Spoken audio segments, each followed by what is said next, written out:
श्रृंगवेरपुर के राजा हैं निषाद राजगुह। क्या नाम है उनका? निषाद राजगुह।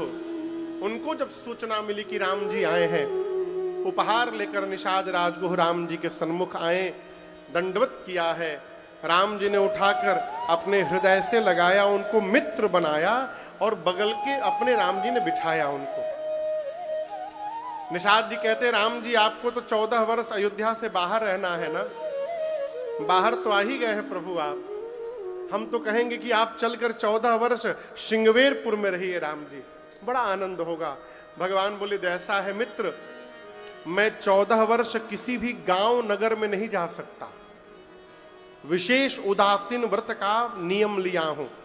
ऐसा सुनते निषाद राजगुह ने नगर के बाहर एक शीशम के वृक्ष के नीचे कुशा की चटाई बिछाई और उसी चटाई पर रात में कंदमूल पाकर भगवान राम सीता मैया के साथ सो गए। लक्ष्मण जी थोड़ी दूर पहरा देने के लिए बैठ गए। निषाद राजगुह सेवकों को बुलाकर बोले, देखो कल रात को राम जी अयोध्या वासियों को सोता हुआ छोड़ के चले आए हैं, कहीं हम लोग रात में सो गए और राम जी हम लोगों को भी छोड़ के चले गए, फिर क्या होगा? अपने सेवकों से बोलिए, जहां राम जी सोए हैं चारों तरफ पहरे में खड़े हो जाओ, रात भर राम जी को जाने नहीं देना है कहीं। सबको पहरे में लगाया और उसके बाद जैसे भगवान के पास आए और राम जी को धरती पर सोते हुए निषाद राजगुह देखे, बिलख बिलख के रोने लगे। कहते कैकेयी जी ने बहुत बुरा किया।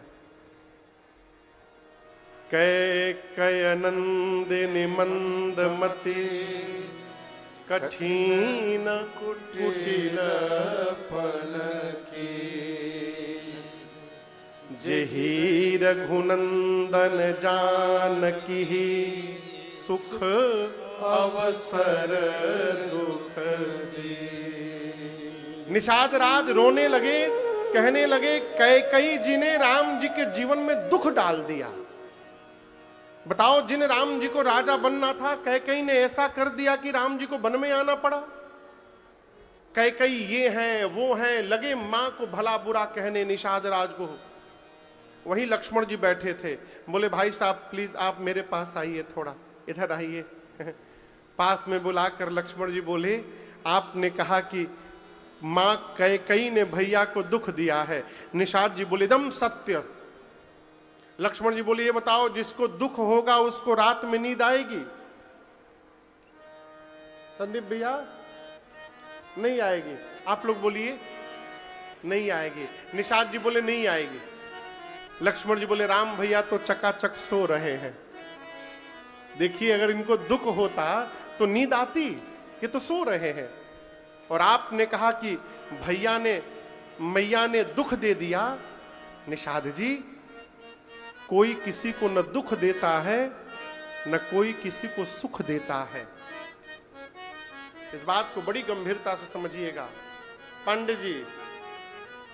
न कोई किसी को सुख देता है न कोई किसी को दुख देता है।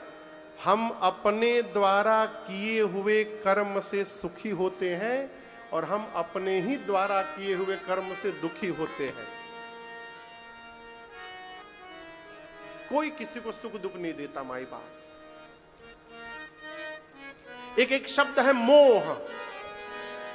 मोह जानते हैं आप लोग? बोलिए।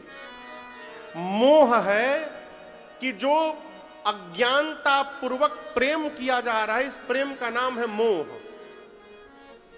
कई लोग लड़का को बहुत लायक बनाते हैं, इतना लायक बना देते हैं कि लड़कवा बड़ होकर बाबूए जी को नालायक समझ लेता है। ना अपने कभी सत्संग में गए न लड़का को लेकर गए, कहा महाराज लड़का को लायक बनाओ, लायक बनाओ लायक। बाद में कहते लड़कवा हमको दुख दे दिया। लड़कवा ने नहीं दुख दिया, आपने जो मोह लगाया है उस लड़कवा में, उस मोह ने आपको दुखी किया है।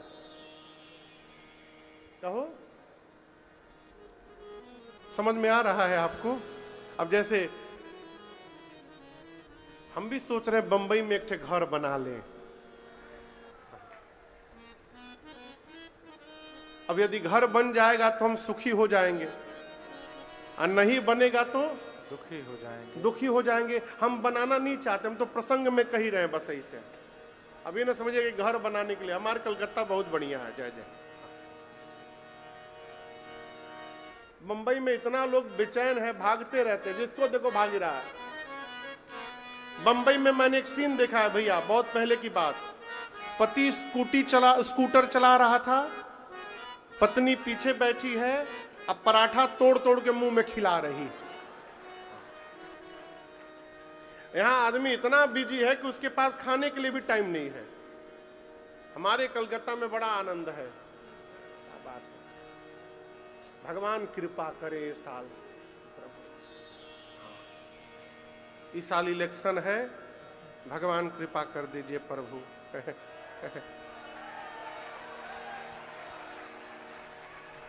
हम कुछ बोले नहीं है, आप लोग समझ गए का? अच्छा, जय हो प्रभु। तो ये जो मोह है ना कि घर हो जाए तो आनंद हो जाएगा। सपना किसने देखा घर का? बोलिए बोलिए। मैंने देखा, घर हो जाए सपना मैं देख रहा हूं। बाबूजी, यदि ये सपना पूरा हो गया तो हम सुखी हो जाएंगे। सपना पूरा नहीं हुआ, हम दुखी हो जाएंगे। ये जो सपना देखा जा रहा है, यही हमको हंसा रहा है, यही रुला रहा है, यही हमारे सुख दुख का सबसे बड़ा कारण है।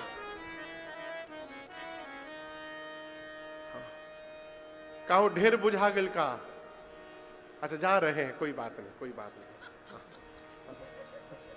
हमसे भैया खड़े हो गए अचानक, क्या बात है? सपना देखिए, लेकिन सो करके ना देखिए, जग करके देखिए।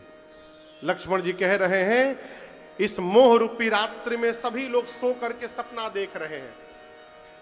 निषाद जी पूछे, क्या सब सोए हैं? बोले नहीं, कुछ लोग जगे हैं। कौन जगा है? एहि जग जामिनी जागहि जोगी, एहि जग जामिनी जागहि जोगी, परमारथी प्रपंच वियोगी, परमारथी प्रपंच वियोगी, जानियत तबहि जीव जग जागा, जानियत तबहि जीव जग जागा, जब सब विषय विलास विरागा, जब सब विषय विलास विरागा, जब सब विषय विलास विरागा। निषाद जी ने पूछा, लक्ष्मण जी क्या इस जगत की मोह की रात्रि में सब सोए हैं? लक्ष्मण जी बोले नहीं, कुछ कुछ लोग जगे हैं। कौन जगा है?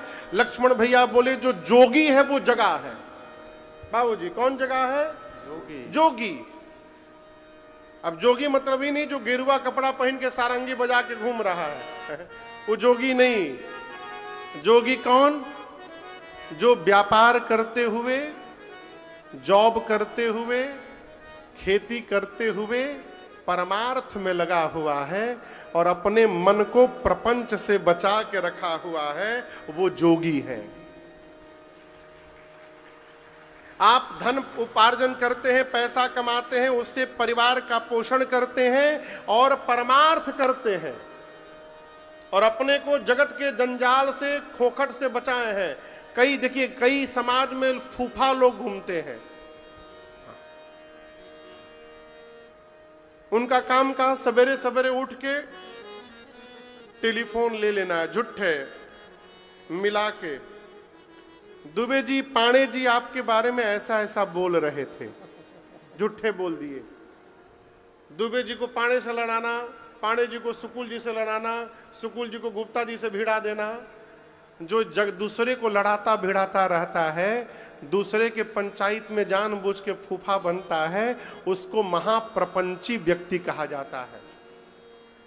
बाबूजी, लक्ष्मण जी कहते हैं जो अपने को प्रपंच से बचा के रखा हुआ है, अपना काम करता है और परमार्थ में लगा हुआ है, वो मनुष्य जगा हुआ है और वही इस मोह से बचा हुआ है? इसलिए अपने काम पर ध्यान रखिए, हमको क्या करना है। सामने वाला, कई लोग इसीलिए परेशान रहते हैं, सामने वाला ऐसा नहीं कर रहा है। अरे सामने वाले को छोड़िए, आपको कैसा करना है आप अपना देखते रहिए। यहां जितना दिख रहा है ना सब टेम्परोरी है, कुछ भी परमानेंट नहीं है।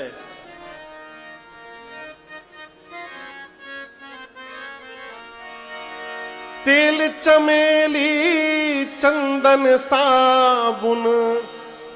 देखिए कई आदमी ऐसे अद्भुत महापुरुष होते हैं भैया, अपने घर में सरसों तेल लगाते हैं और दूसरा के घरे चले जाए, चमेली का तेल होगा, चमेली का तेल हम रोज लगाते हैं। अरे इतने शौक है तो लेके चला करो चमेली का तेल। अपने घर में 12 बजे तक भोजन का ठिकाना नहीं है, दूसरे के घर में जाएंगे 5 बजे ब्रश मार के बैठ जाएंगे, जल्दी कुछ लाइए खराई मार देगा हमको। कहो एहू में को है का नहीं? आप बहुत हंस रहे इसलिए पूछ रहे थे। तेल चमेली चंदन साबुन चाहे लगा लो सेंट, जगत में कोई न परमानेंट, जगत में कोई न परमानेंट।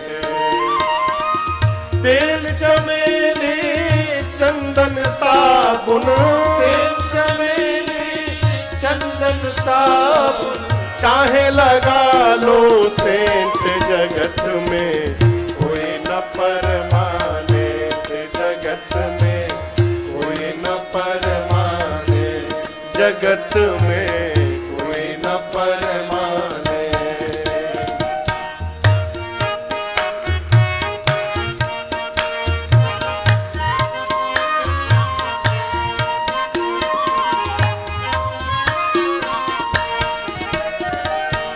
आवागमन लगी दुनिया में, जगत है रेस्टोरेंट रे प्यारे, जगत है कोई आया कोई गया तेरे प्यारे, जगत है रेस्टोरेंट। आवागमन लगी दुनिया में, जगत है रेस्टोरेंट रे प्यारे, जगत है रेस्टोरेंट रे प्यारे, जगत है रेस्टोरेंट। अंत समय में उड़ जाएंगे, अंत समय में उड़ जाएंगे तेरे तंबू टेंट, जगत में कोई न परमानेंट, जगत में कोई न परमानेंट। अंत समय में उड़ जाएंगे, अंत समय में उड़ जाएंगे तेरे तंबू टेंट, जगत में कोई न परमानेंट, जगत में कोई न परमानेंट, जगत में कोई न परमानेंट।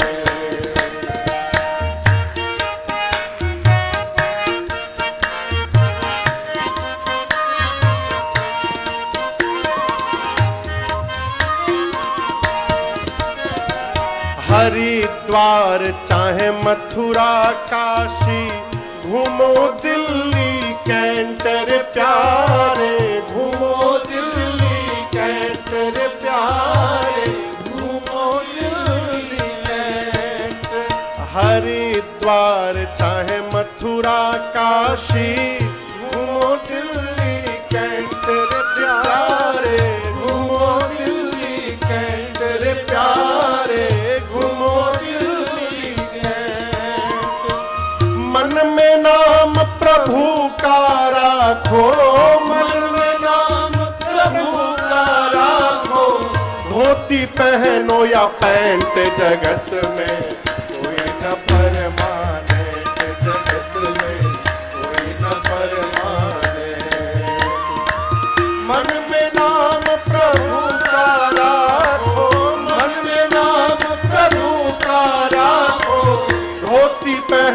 पूजा पैंट जगत में कोई न परमानेंट जगत में कोई न परमानेंट जगत में कोई न परमानेंट।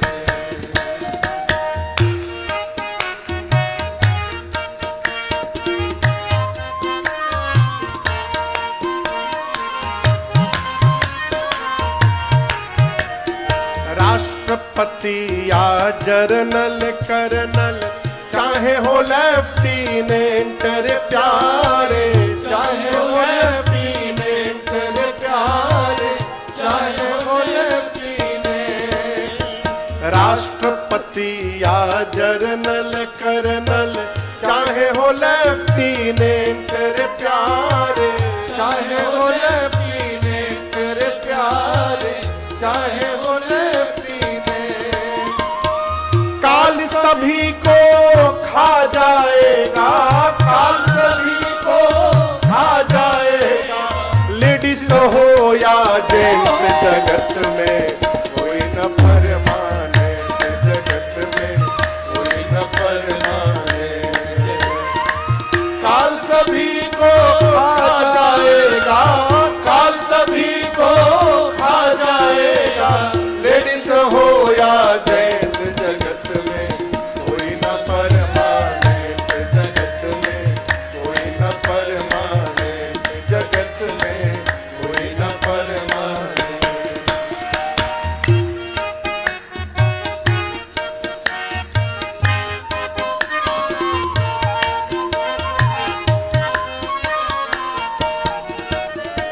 राम कथा की संगत कर लो, ये सच्ची गवर्नमेंट रे प्यारे, ये सच्ची गवर्नमेंट रे प्यारे, ये सच्ची गवर्नमेंट। राम कथा की संगत कर लो, ये सच्ची गवर्नमेंट रे प्यारे, ये सच्ची गवर्नमेंट रे प्यारे, ये सच्ची गवर्नमेंट। लाल सिंह कहे इस दफ्तर में, लाल सिंह कहे इस दफ्तर में, मत होना एब्सेंट जगत में कोई न परमानेंट जगत में कोई न परमानेंट। लाल चमेली चंदन साबुन, तेल चमेली चंदन साबुन चाहे लगा लो सेंट जगत में कोई न परमानेंट जगत में कोई न परमानेंट जगत में कोई न परमानेंट जगत में कोई न परमानेंट।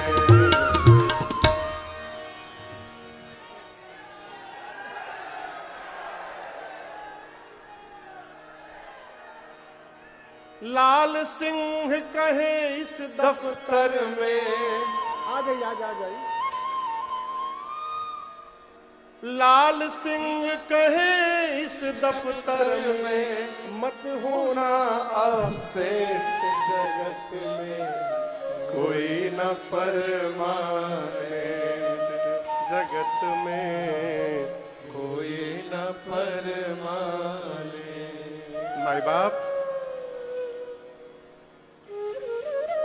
कल कौन देखा है हो, आज से लगिए। देखिए, जो सबको ठीक करता है ना, कहता है कि हम पूरे घर को ठीक कर देंगे।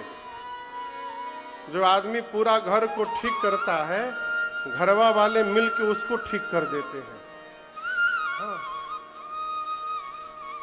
इसलिए ठीक करिए मत, ठीक रहिए। जिसको ठीक होना होगा वो आपको देख करके ठीक हो जाएगा, करने से कोई ठीक होने वाला नहीं है। अपना काम करिए, नौकरी करिए, व्यापार करिए, और सुनिए, भगवान के भजन के लिए न घर परिवार को छोड़ने की आवश्यकता नहीं है।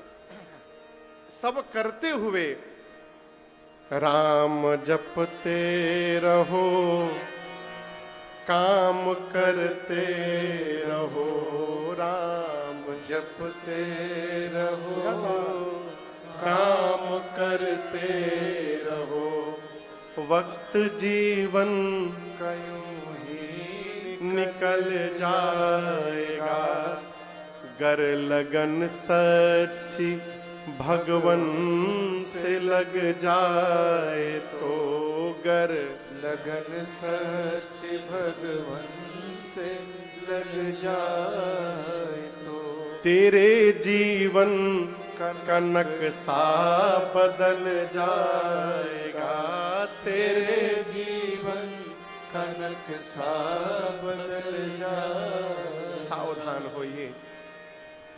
लक्ष्मण जी ने निषाद जी से कहा, निषाद जी आप जिनके लिए रो रहे हैं वो राम जी कोई जीव नहीं है, राम जी ब्रह्म है। कौन है राम जी? ब्रह्म है। राम ब्रह्म परमारथ रूपा, अविगत अनख अनादि अनुपा। लक्ष्मण जी ने बता दिया कि राम जी ब्रह्म है और इनके चरण में प्रेम करना ही असली परमार्थ है। अब यहां एक मेरा प्रश्न है, मेरा अपना प्रश्न है। एक दिन पढ़ते पढ़ते मन में प्रश्न ये उठा